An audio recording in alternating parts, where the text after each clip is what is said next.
ఆంధ్రప్రదేశ్ రాజకీయాల్లో ఇప్పుడు అందరి కళ్ళు పెద్దల సభపైనే ఉన్నాయి. ఏపీ కోటాలో ఖాళీ అవుతున్న రాజ్యసభ స్థానాలు ఎవరికి దక్కుతాయోననే ఆసక్తి నెలకొంది. అభ్యర్థుల ఎంపికపై ఇప్పటికే తెలుగుదేశం పార్టీలో విస్తృతంగా కసరత్తు జరుగుతోంది. ఇక పార్టీ అధినేత చంద్రబాబు తుది ప్రకటన కోసం ఆశావాహులు ఎదురు చూస్తున్నారు. అభ్యర్థుల ఎంపికలో ఎలాంటి సమీకరణాలు బేరీజు వేస్తున్నారు? ఎంపిక ప్రక్రియ ఎప్పటిలోగా వెలువడే అవకాశం ఉంది? ఎవరెవరి పేర్లు పరిశీలనలో ఉన్నాయి? ఏ సమీకరణాలను ప్రధానంగా చూస్తున్నారనే అంశంపై మా ప్రతినిధి కృష్ణ గ్రౌండ్ రిపోర్ట్ ఇప్పుడు చూద్దాం.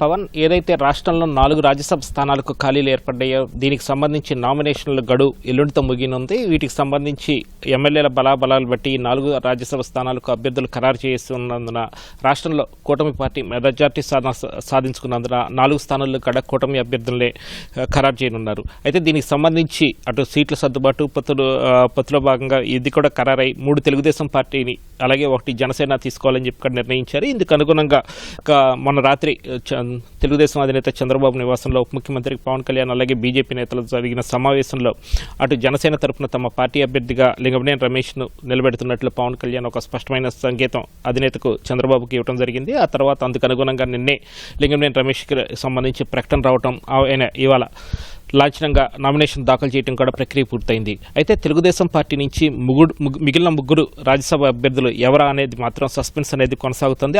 దానికి సంబంధించిన ప్రకటన ఇవాళ ఉంటుందా లేకపోతే రేపు ఉంటుందా అని కూడా ఒక సస్పెన్స్ అనేది కొనసాగుతుంది. ఎందుకంటే రేపు ఆదివారం కాబట్టి రేపు ఎలాగో నామినేషన్ దాఖలకు సమయం కూడా అవకాశం లేదు. ఎల్లుండి మాత్రమే ఉదయం 11 గంటల నుంచి మధ్యాహ్నం 3 గంటల లోపు మాత్రమే నామినేషన్ దాఖలు చేసే అవకాశం ఉంది. ఎల్లుండితో నామినేషన్ల గడువు కూడా ముగియనుంది.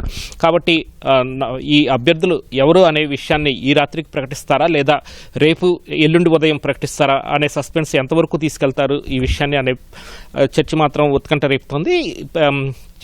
ఈ 3 స్థానాలు అభ్యర్థులు ఎవరున్నారా ఏంటి అనే దాని మీద మాత్రం 2 అభ్యర్థుల పేరు దాదాపు ఖరారైనట్లు తెలిసినప్పటికీ కూడా అధికారిక ప్రకటన రావడంతోనూ వారితో సహా అందరిలోనూ సర్వత్రా ఉత్కంఠ నెలకొంది. ఎందుకంటే తెలుగుదేశం పార్టీకి గత పరిణామాలు కానీ గత అనుభవాలను కానీ పరిశీలిస్తే కనుక చివరి నిమిషం వరకు కూడా పేరు ఖరారయ్యి చివరి నిమిషంలో మారిన సందర్భాలు కూడా ఉన్న ఘటనలు గుర్తు చేస్తున్నారు నేతలు. ఇందుకు అనుగుణంగా అధికారిక ప్రకటన వచ్చే వరకు ఈ అభ్యర్థుల ఖరారు ఎంతవరకు ఉంటుంది ఏంటి అన్న సస్పెన్స్ కూడా అందరిలోనూ కొనసాగుతుంది. ఇప్పుడు వరకు దాదాపుగా ఖరారైన పేర్లు కనుక పరిశీలిస్తే అటు తెలుగుదేశం పార్టీ నుంచి 3 సభ్యులు తెర మీదకు వచ్చారు. ఇందులో ప్రధానంగా భాష్యం విద్యా సంస్థల అధినేత భాష్యం రామకృష్ణ పేరు ప్రధానంగా వినిపిస్తుంది. ఆయనకి దాదాపుగా ఖరారైనట్లు తెలుస్తుంది. ఆయనకి సంబంధించిన నామినేషన్ పత్రాలను కూడా తెలుగుదేశం పార్టీ లీగల్ సెల్ విభాగం రెడీ చేస్తున్నట్లు కూడా సమాచారం అందుతుంది. ఇది మాత్రం ఒకటి కన్ఫర్మ్ అయినట్లుగా కూడా సమాచారం అందుతుంది. కాకపోతే ఇంకా అధికారిక ప్రకటన రావాల్సి ఉంది. ఇక 2వ స్థానానికి సంబంధించి ఇప్పటికే రాజ్యసభ సభ్యుడిగా ఉన్న సానా సతీష్కు తిరిగి కొనసాగింపు ఇవ్వాలని చెప్పి ఒక నిర్ణయానికి వచ్చినట్లుగా తెలుస్తుంది. ఆయనకి ఎందుకంటే 1.5 ఏళ్ల పాటు మాత్రమే ఆయన రాజ్యసభ సభ్యుడిగా ఉన్నందున తక్కువ సమయం మాత్రమే ఆయనకు ఉన్నందున ఆయనకి తిరిగి కొనసాగింపు ఇవ్వాలని చెప్పి నిర్ణయించారు. ఇందులో భాగంగా సానా సతీష్ కూడా లాంఛనంగా ఆయనది కూడా దాదాపు ఖరారైనట్లుగా సమాచారం అందిస్తుంది. ఇక మిగిలింది 3వ స్థానానికి ఎవరా అన్నది మాత్రం తీవ్ర ఉత్కంఠ నెలకొంది. అటు బీసీ లేదా ఎస్సీల నుంచి ఎవరిని తీసుకుంటారు అన్న చర్చ మాత్రం పార్టీ వర్గాల్లో చాలా జోరుగా సాగుతుంది. ఇందులో ఈ బీసీ నుంచి అయితే చింతకాయల విజయ్ పేరు, ఉత్తరాంధ్ర ప్రాంతానికి చెందిన చింతకాయల విజయ్ పేరు అనేది ప్రముఖంగా వినిపిస్తుంది. ఆయనకు అవకాశం దక్కవచ్చన్న అంచనాలు కూడా వెళ్తున్నాయి. అలాగే ఎస్సీలు కనుక ఇవ్వాలని భావిస్తే కనుక సీనియర్ నేత వర్లరామయ్య పేరు ప్రముఖంగా వినిపిస్తోంది. దాదాపు ఈ ఇద్దరిలో ఏ ఒక్కరికైనా ఖరారు కావచ్చునే చర్చ కూడా పార్టీ వర్గాల్లో జోరుగా సాగుతుంది. అయితే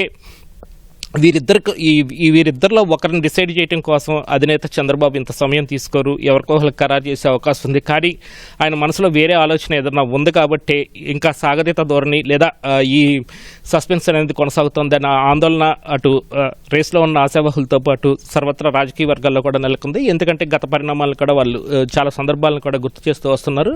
అనూహ్యంగా ఇటీవల మహానాడులో ఏదైతే వచ్చే ఎన్నికల్లో దాదాపు 33% సీట్లు మహిళలకి ఎక్కిస్తామని చెప్పి ఒక కీలక ప్రకటన చేశారు. అది వచ్చే ఎన్నికల నాటికి ఆ ప్రకటన చేసినప్పటికీ కూడా ఇక్కడి నుంచి ఒక ప్రయోగం లాగా చేస్తే ఎలా ఉంటుంది, తాజా రాజ్యసభ స్థానాల నుంచి అనే చర్చ కూడా జరిగినట్లుగా తెలుస్తోంది. దీనికి సంబంధించి అనూహ్యంగా ఎవరినైనా మహిళ పేరు తెరపైకి తీసుకొస్తారా అన్న ఒక వాదన కూడా పార్టీ వర్గాల్లో వ్యక్తమవుతుంది. పవన్, ఇది ప్రస్తుతం తాజా పరిస్థితి. అయితే సస్పెన్స్ ఈ రాత్రికి తెరపడుతుందా లేదా రేపటి వరకు కొనసాగుతుందా, ఎల్లుండి ఉదయం వరకు కొనసాగుతుందా అనేది మాత్రం సర్వత్రా నెలకొంది. ఇది ఇక్కడ తాజా పరిస్థితి. కెమెరా పర్సన్ ఎంఎస్ఎన్తో VSN Krishna, ETV news, Amaravati. Over to studio.